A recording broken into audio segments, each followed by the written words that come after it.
Hi, everyone. So I see more and more people are joining. So I guess I'll start with an intro, and whoever joins a little bit later, let it be on their end. So um, my name is Alexey, and I'm the CEO and founder of DevTeam.Space.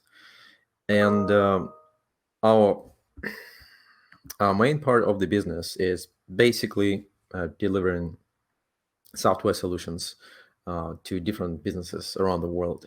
And we've been operating with a remote first structure from day one since 2016. And naturally, we came up with a very solid structure that allows for really easy team management on a remote basis and allows us to achieve consistent results. And today, I would like to share with you the specific process we use in our organization on all of our projects. And then I would like to share with you how this process is related to other industries or can be transitioned to the system administration department or marketing department. I actually had an experience working as a system administrator about 15 years ago, was managing 3 buildings, around 200 computers, network, 5 servers. So that was like a lot of fun times back then. Uh, Nevertheless, let's get started. So the process I'm about to share with you is pretty much battle tested. So it has been applied for over 150 projects for different businesses over the past 4 years, slightly more than 4 years. And it has helped us to manage over 600 developers working both in teams and as individuals. So I first will let's go over the, I would say, main problems whom this process can help specifically as people, right?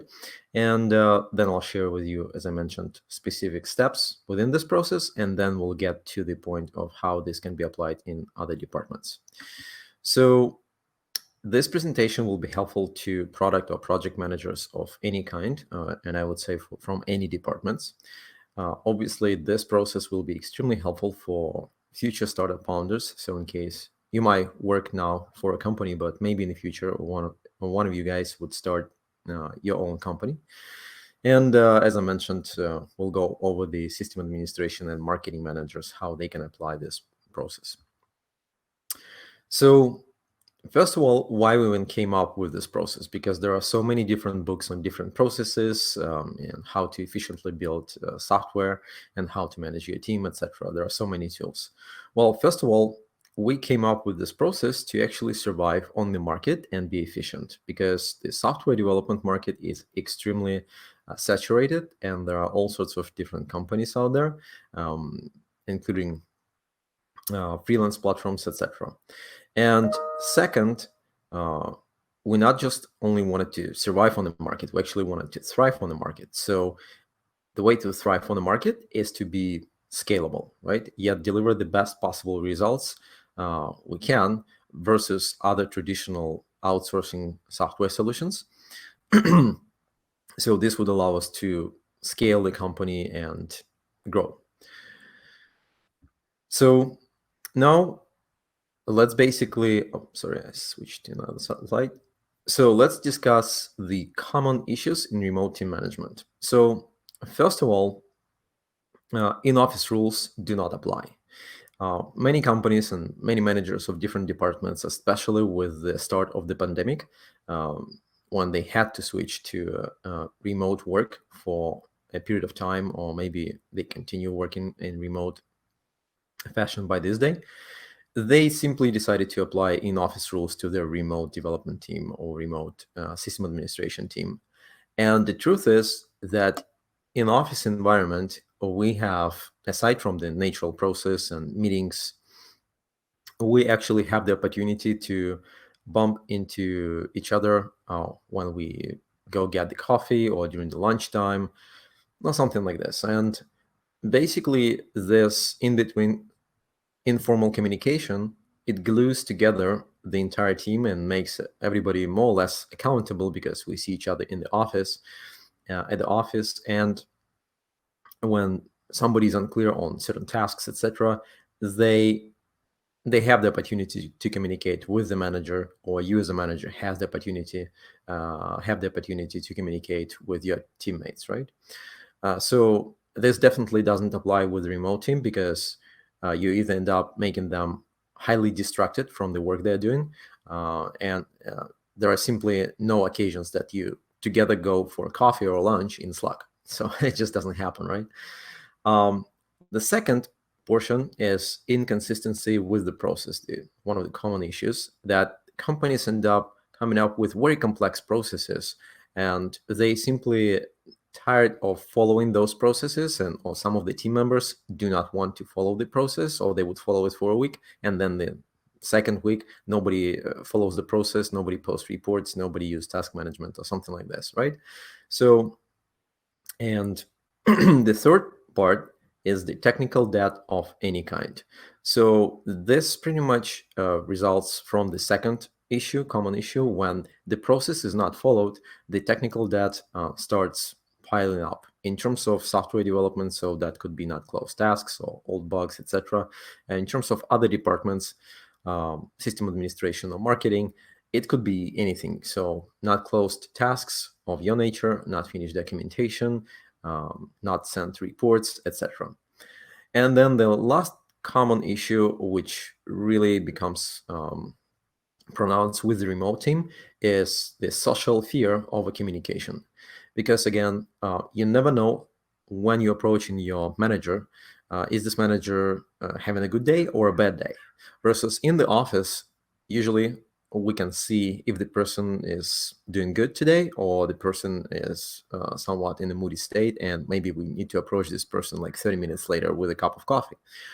So in remote environment, all of this disappears, and some employees or some of your team members can simply be frightened to communicate with the management, especially if they failed on a task or something goes wrong, like maybe the server is down, and they definitely do not want to message to their manager until they solve the problem. And that becomes the problem in itself, because the manager is expecting the feedback, especially in the time when the server is down. So now let's identify what it actually means to have a great process of managing your remote team, and how to measure this process. So uh, based on our observations, we actually came up with the data based on how the product owner or the department manager would feel him or herself. So basically, if the process is really set up well, then you are at the ground zero. You don't feel anything special about it. You don't even think of it.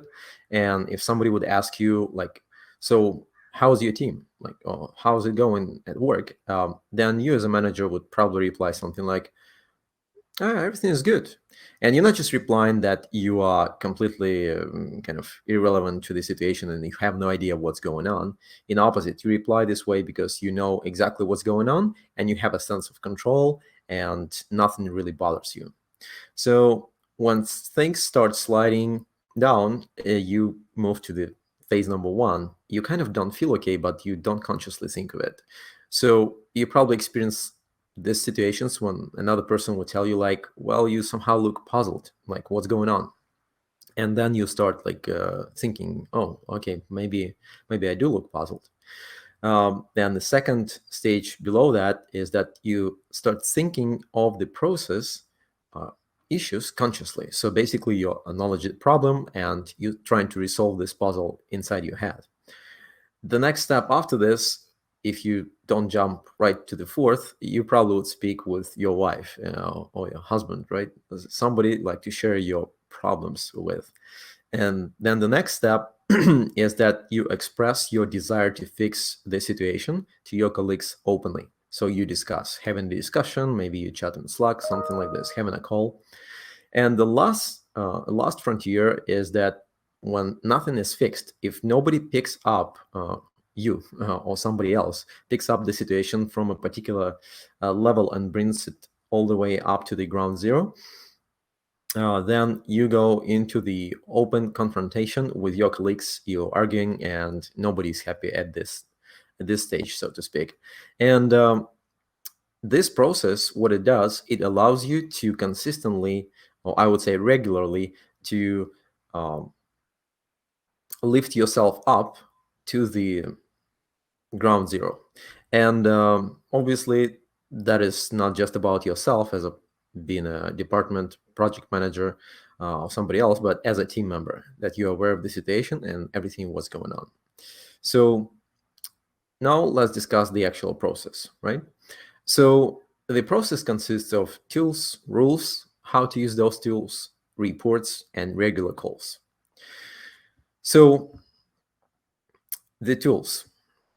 First of all, I'll be describing the tools we're using for the software development management, right? But in your case, in other department, system administration department, or marketing department, or any other department, the tools are very similar. And naturally, there are some specialized tools, but we're not going to touch on them that much in this presentation. So first of all, is a task manager, right? In software development, we use Pivotal Tracker or Jira. There are plenty of other task managers out there that you can use for communicating with your team, but those are the ones we use. Then the text communication is absolutely must. So we use Slack for communicating in text with our team members. Then we use the daily updates dashboard that allows the team members to post daily updates on the progress of their tasks. And if you do not use this, I would highly recommend it to you, and we'll get to that in a moment. Obviously, we use Zoom for weekly calls, and then we use specialized tools like Git repository for code storage, etc. For system administration or for marketing or any other departments, there will be plenty of other specialized tools that you'll be using. So let's focus on the. Just a second. Yes, let's focus on the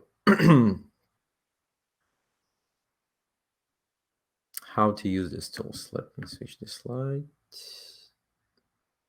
Yes, here it is.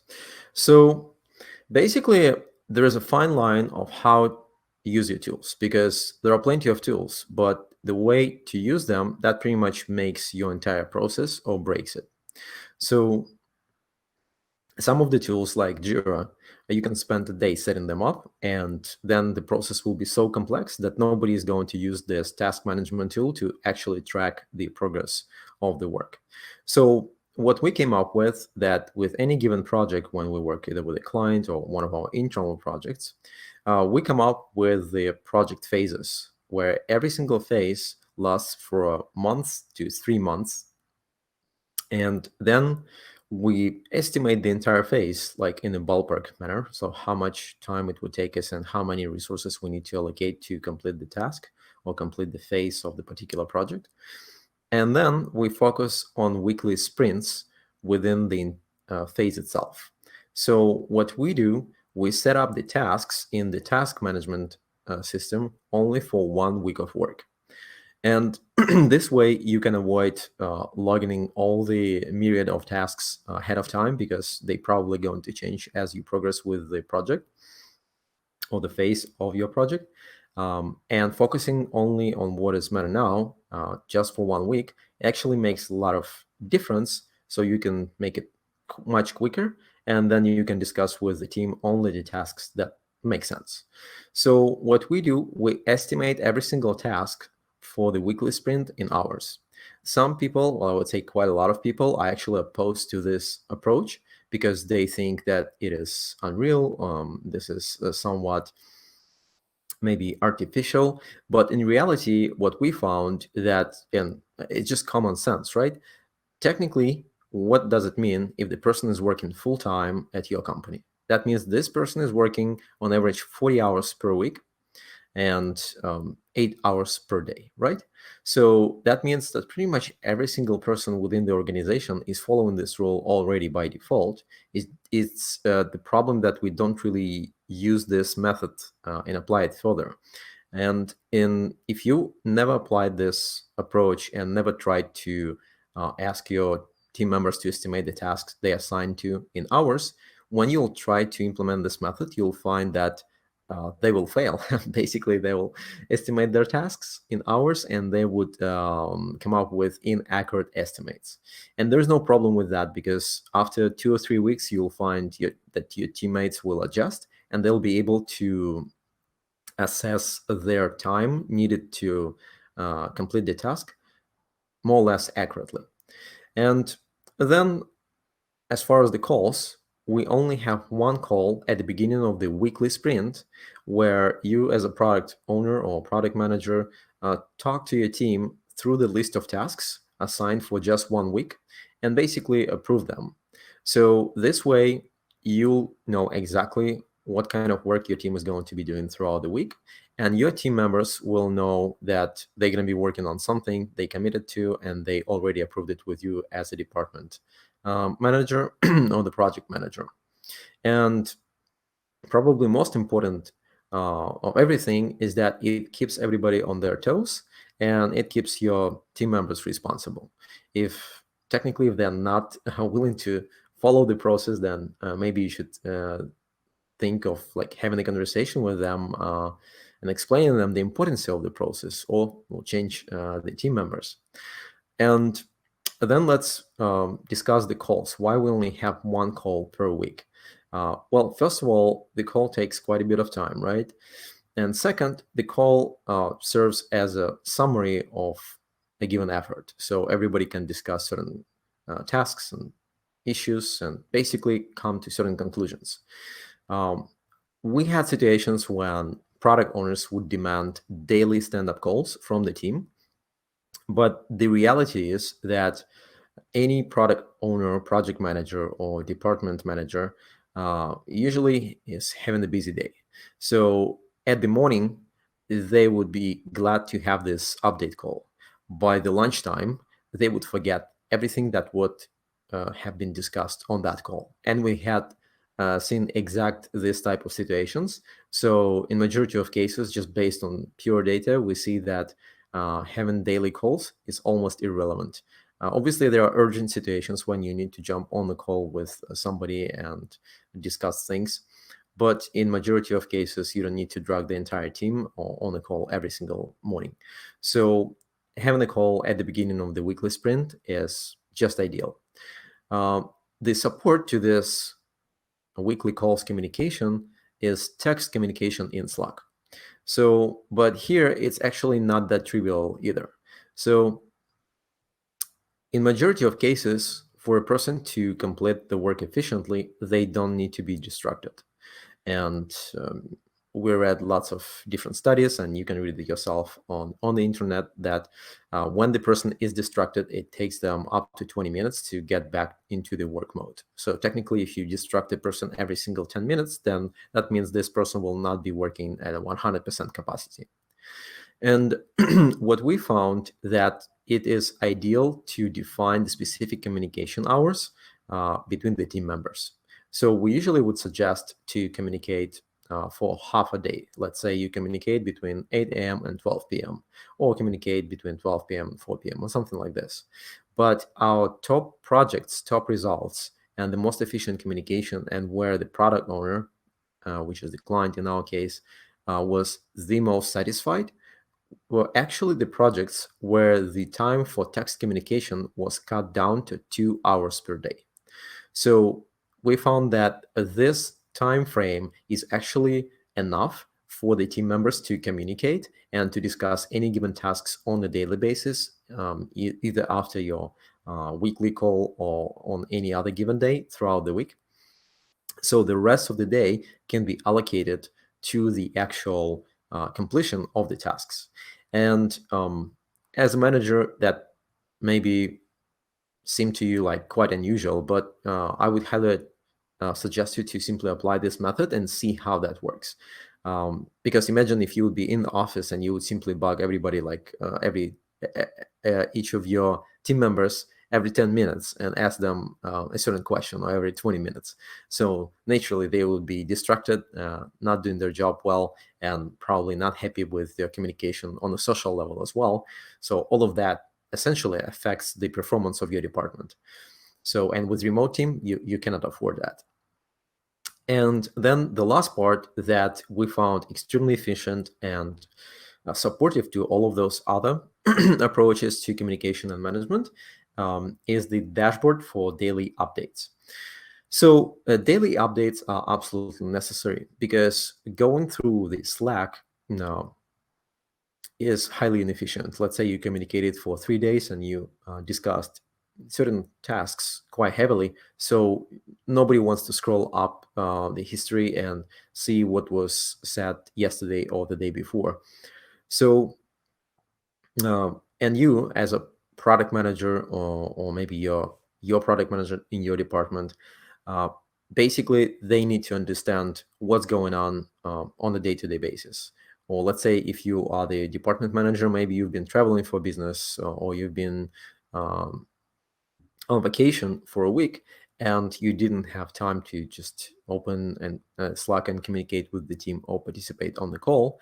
And if you would have a short update on a daily basis, then you would simply see a log of what has been done throughout the day, through the entire week, with a glimpse of an eye, right? And what kind of updates we're talking about? There is no point to force your team members to try to write daily updates, which take like half a page. The actual ideal size of a daily report, you'll be surprised, is just 2 lines of text. So basically, it's a text message, so to speak. And why is that? First of all, it's very easy to write, and your team members will not be bogged down that they would need to outline the entire report every time, and it would not stress them out. So people would actually agree to follow these rules, right? Which is extremely important. And then you, as a department manager or your department manager, actually going to be happy to read those reports, because in majority of cases when people spend time and prepare those reports, nobody even takes the time to read them.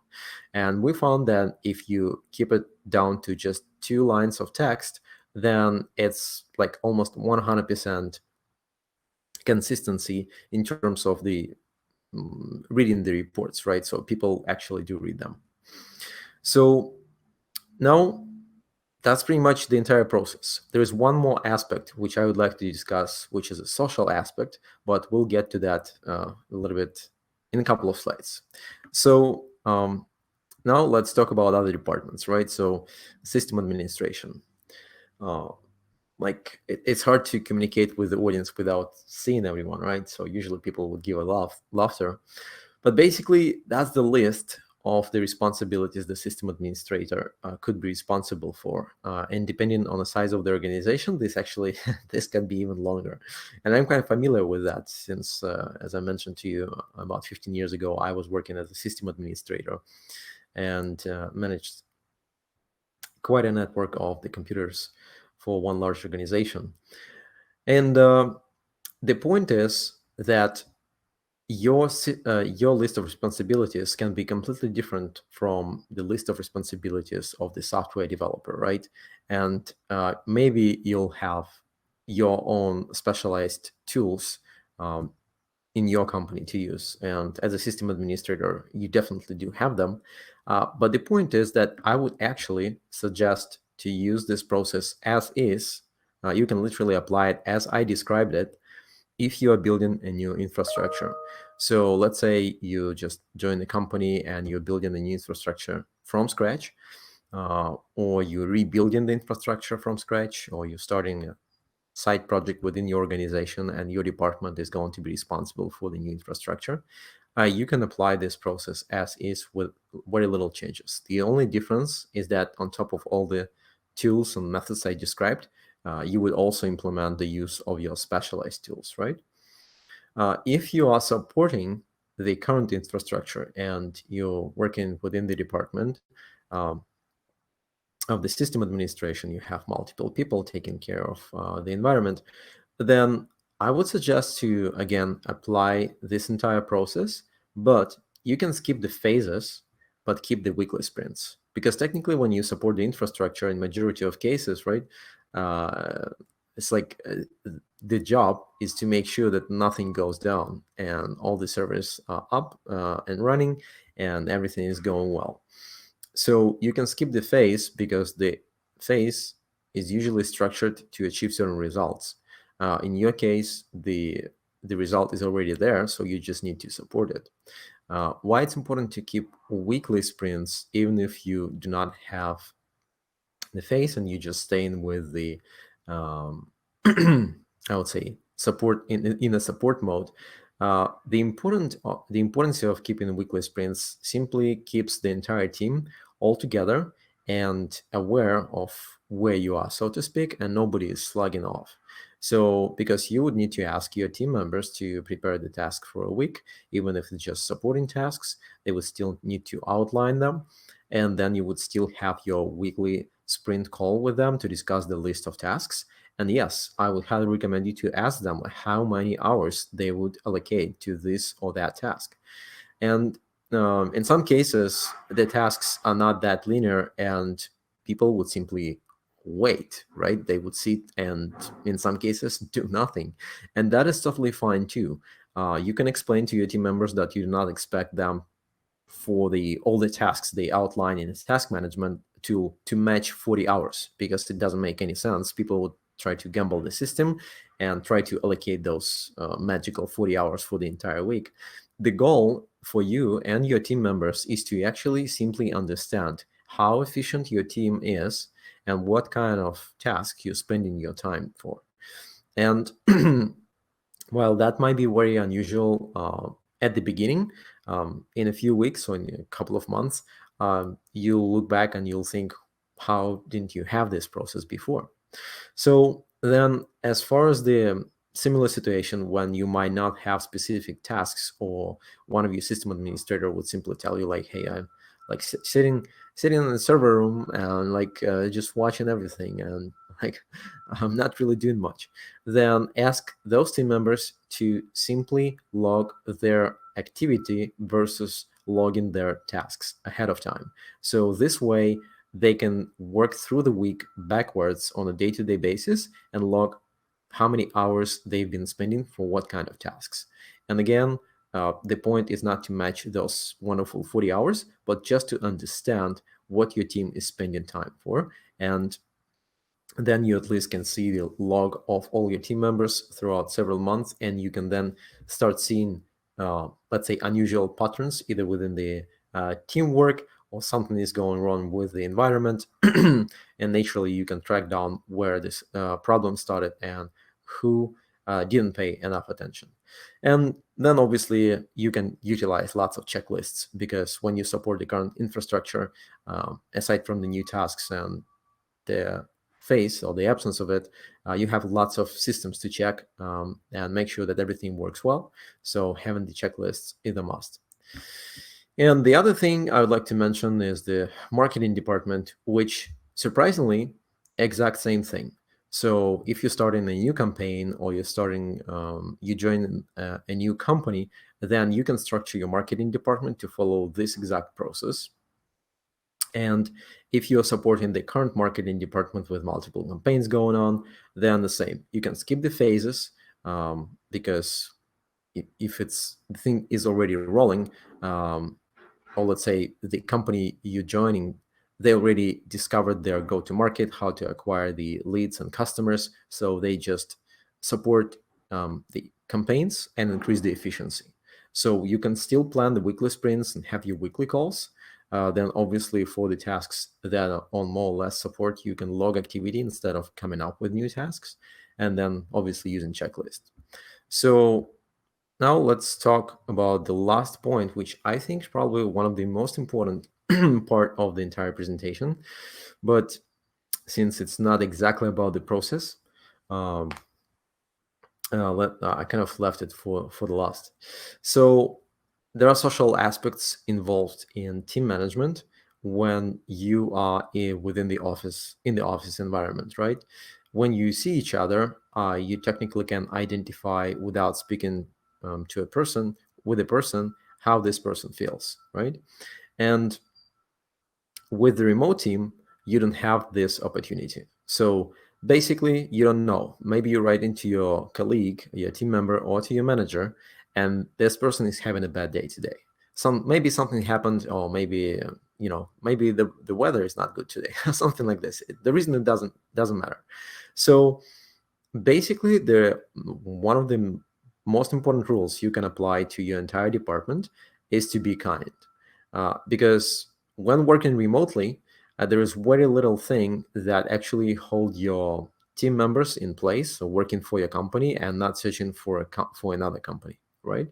And if they end up experiencing, um, I would say, very strong demands from the management team, and very little kindness, then they'll definitely start looking the other way and trying to find a different place to work at.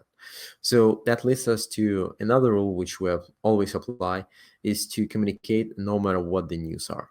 So basically that means that, um, I'll actually give you the example. So uh, we hired a new designer, and I allocated one of the internal tasks to this designer just to give it a shot and try this designer out. This designer already was working on other projects, and we've been genuinely happy with how everything went. Um, but in this particular occasion, this designer simply promised me to deliver by a certain date, and then it was not delivered by that date, and then the designer simply disappeared, stopped responding to us. And it went like for a few days, and up to a week, and I simply was curious what's going on. So I reached out one of the technical account managers who works together with that designer, and asked like, what's happening. And to my surprise, he told me that he was actually talking to this exact designer, literally 5 minutes ago. And I just asked to tell the designer that, so he would reach out to me and we need to talk. So that what happened. And when we had a call, I had a surprising aha moment. Turned out that this designer, at his previous work, or at his previous place of employment, um, he was, I would say, working with a very emotional manager, so to speak. And if the tasks were not completed in a way the manager wanted, they would usually have a heated argument. And the designer explained to me that he was so scared that he would not complete the task assigned by the CEO of the company. Uh, he was scared of being fired, etc., that he decided that he'll first finish the task and then he'll reach out to me. But that's the entire week went by like this, right? And I explained to this designer that it doesn't matter. You can simply message to me and say, today I just don't feel good, or like today I don't want to work on this task, or I simply don't like this task, or I've been partying all night before and I just simply not going to work on this task. It doesn't matter what kind of reason you have, simply tell it to me, and don't worry, you'll not be fired. I need the communication. So, and we have the way to achieve this, I would say, communication in the office environment, but remotely. You should be open. If you are a department manager or project manager, you should be open to listen without the argument for any reasons or any type of message from your team members. And that is very important. That will, first of all, make them like you, and second, will keep them in place, working in your department without looking elsewhere. And third, it will actually make them be efficient, more efficient, and delivering better results. And that kind of naturally leads us to the third point, that don't fire people if they fail, but fire people if they fail exact same task many times. So it seems to be a simple rule, but it's very hard to follow, because usually we are distracted and we are maybe unhappy when things don't go our way. But uh, everybody is a human, right? We're all human beings. That means that it is a guarantee that every one of us, including the department manager, will fail. It's guaranteed. If it didn't happen before, it will happen in the future, probably in some serious way. So we all should expect that this would happen, but we all should also understand that it doesn't make sense to repeat the exact same mistake twice. So whenever your remote team members fail, don't fire them. Try to resolve the situation and give them a second chance, 100%, because again, well, humans. So thank you for your time, and now if you have any questions, I'm happy to answer them. Okay, it looks like there are no questions. So if anything, I'll be for a few more minutes here. But other than that, thank you guys for joining the presentation, and good luck with. Oh, okay. Jared is asking the question. Oh, no. Okay. Jared is just saying that it was a great session. Well, thank you, Jared. Thank you for joining.